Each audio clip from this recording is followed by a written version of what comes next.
We are here with Mark Christie, Bottega Restaurant in Birmingham, Alabama.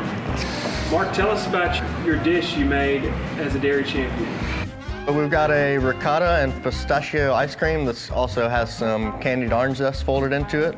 Dairy product that we've used is from a local farm here in Alabama, Slocum, Alabama. It's working cow dairy. Been really happy with the product that they've been sending up to us.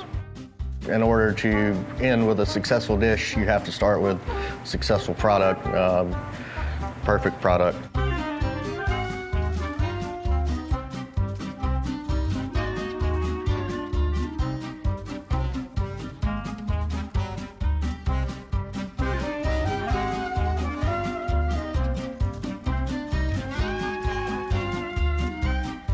We're also being contacted weekly from that farmer, letting us know how his product's going, asking if we have any concerns with it, and it's really nice to be able to have that relationship with the farmer.